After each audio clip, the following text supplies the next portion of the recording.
Well, I'm LifeBlood. This is George G, and the time is right. Welcome to today's guest, strong and powerful Carroll Golden. Carroll, are you ready to do this? I am, and thank you so much for inviting me. All right, excited to have you on. Let's go. Carroll is the executive director of the Specialty Centers of the National Association of Insurance and Financial Advisors. She is a author several times over. Her newest book is How to Not Tear Your Family Apart: A Practical Guide to Caregiving and Financial Stability. Carroll, excited to have you on. Tell us a little bit about your personal life, some more about your work, and why you do what you do.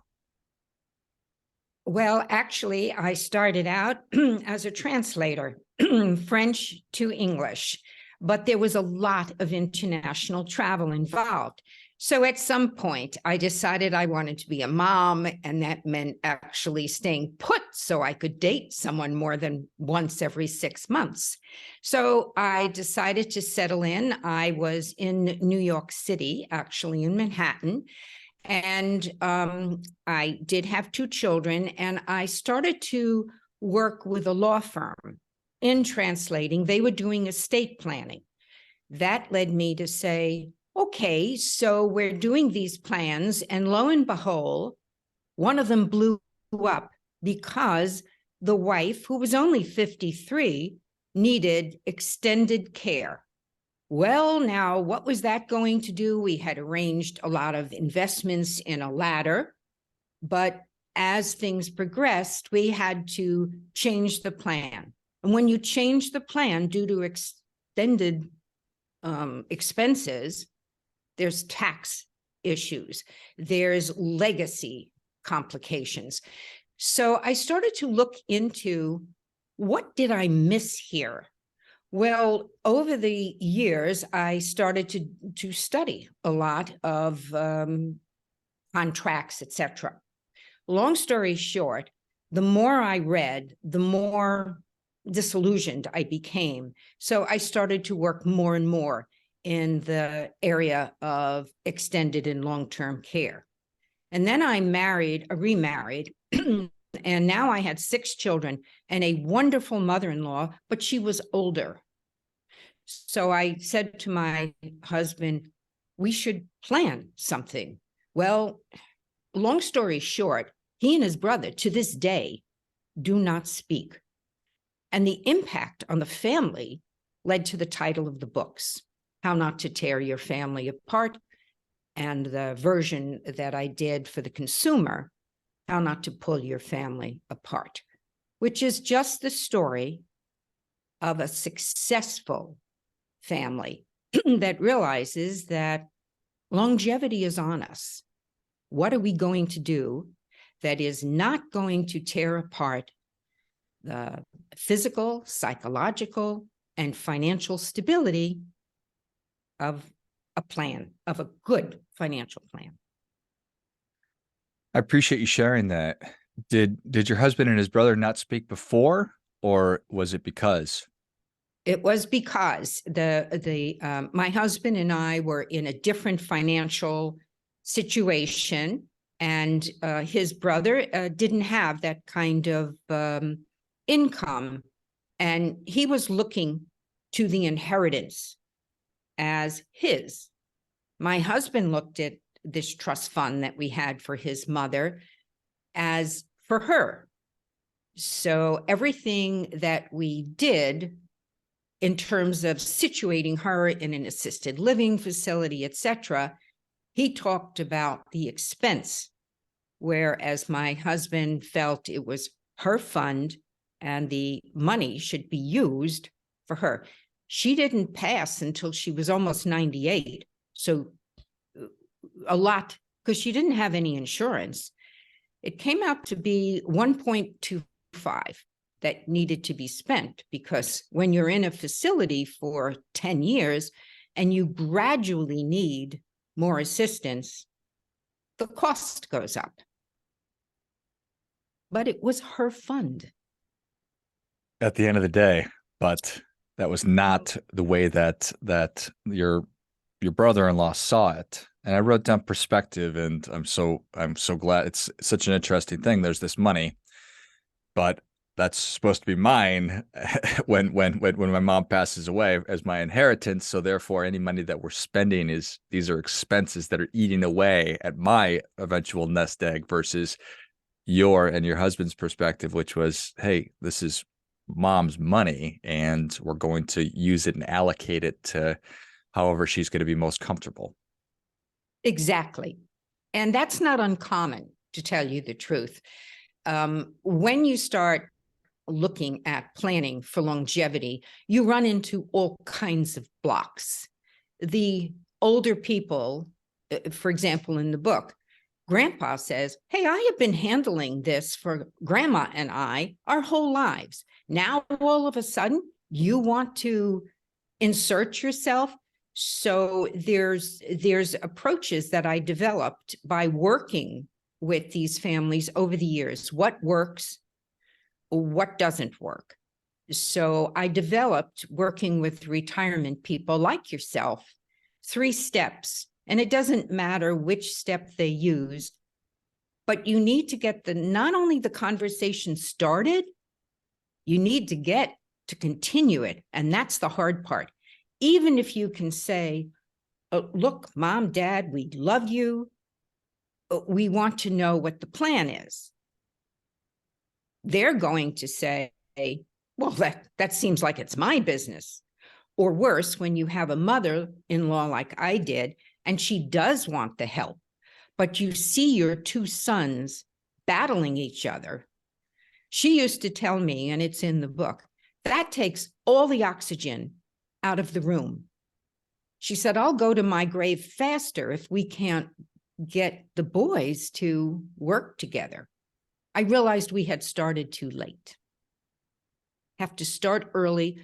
Your advisor, your financial advisor, can act as a facilitator, or if needed, he can be a mediator.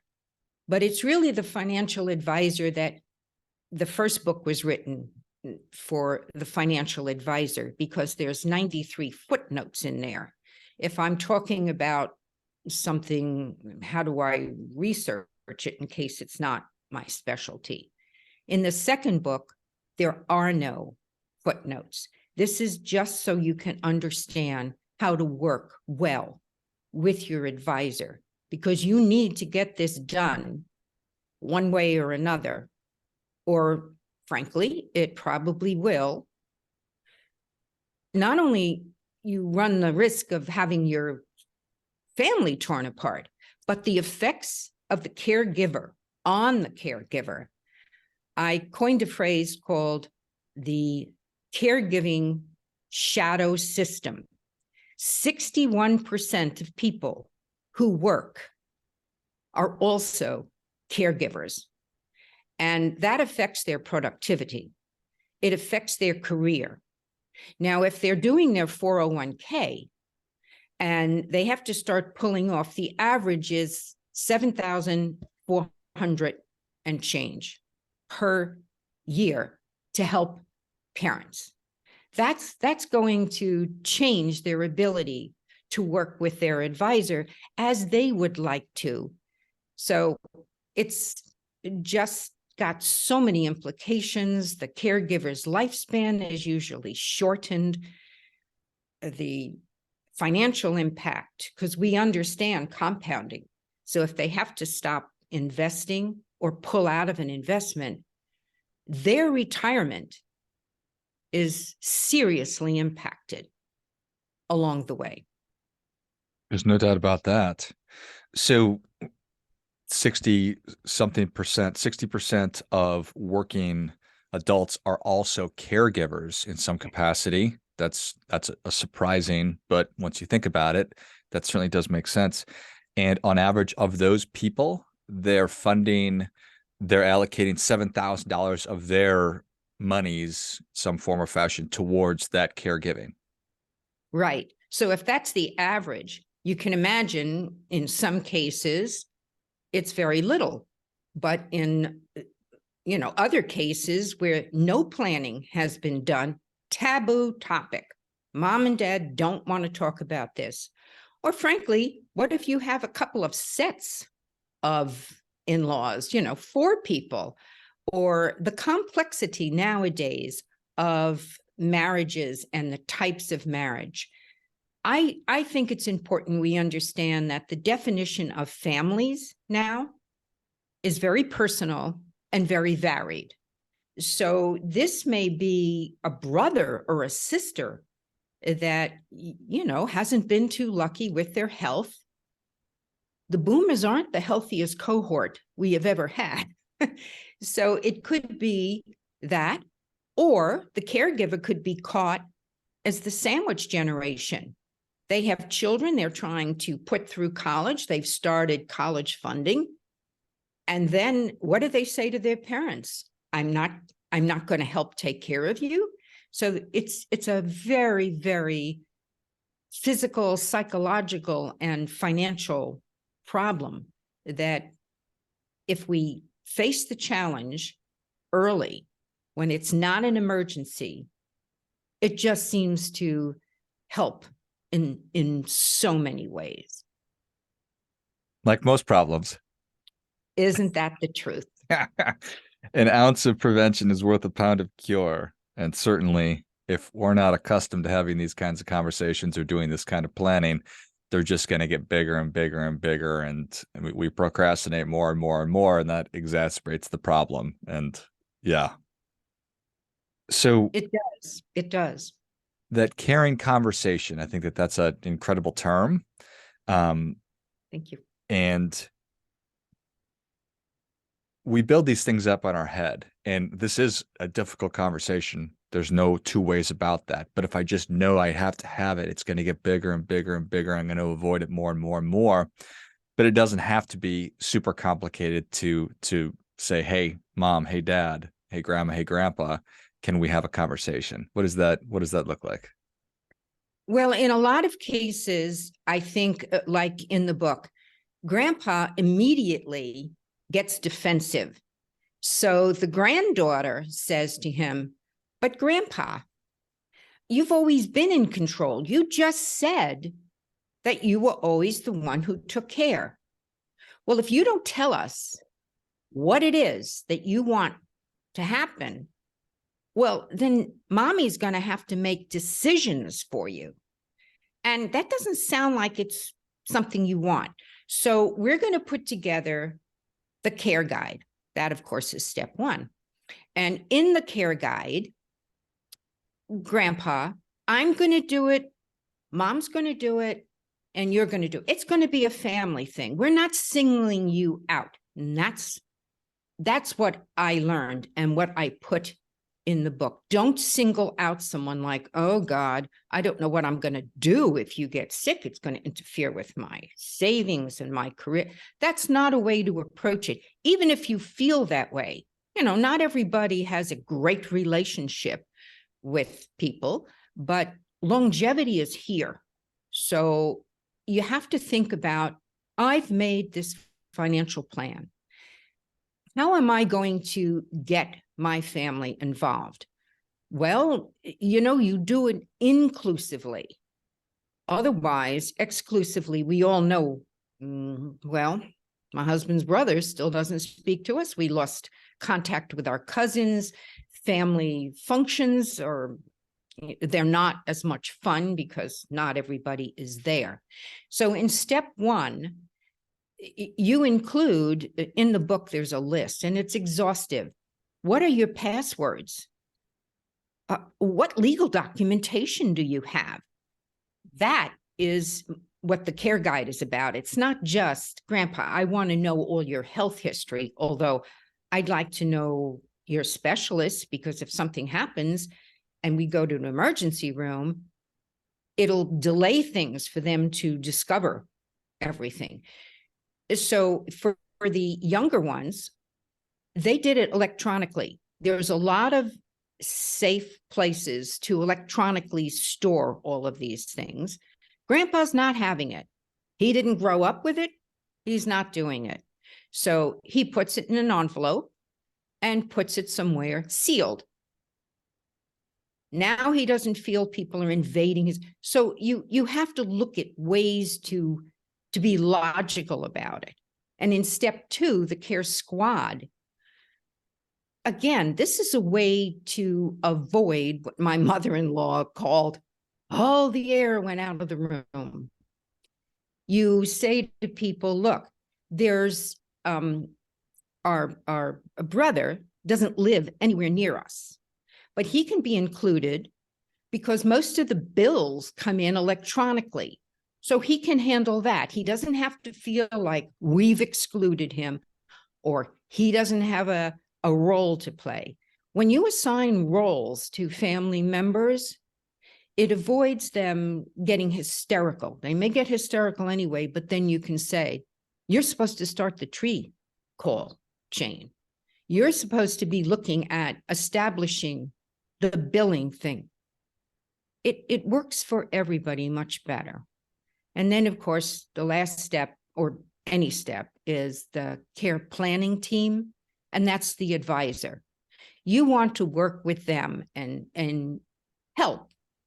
In the book, we assigned each family member a role to investigate, because that allows financial advisors to be working with more than one generation. Because when something happens, they call you. And if you have a relationship with the daughter or the best friend or whomever, it helps the financial advisor do a better, not a better job, but an easier role for everybody who is ultimately going to depend on the advisor to help them through so much of this. That's all really, really good stuff and extremely practical and thoughtful. So thank you. I wrote down whether it's true or not, when there's an emergency, I remember learning that you need to point to somebody and tell them you call 911. Right. Because otherwise you're just sort of all assuming that somebody's going to be doing something.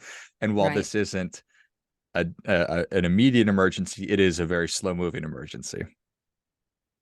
Well, sometimes it's not so slow moving because unfortunately, if an elderly person falls, their chances of winding up in some sort of need position, whether a facility or someone coming in.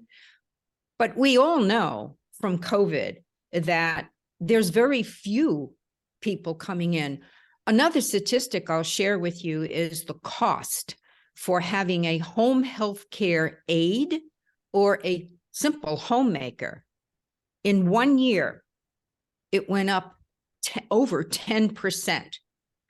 Wow. So the average, when you look at the cost of care websites, the average is 27 plus change dollars per hour. Well, you can't find them for 4 hours anymore.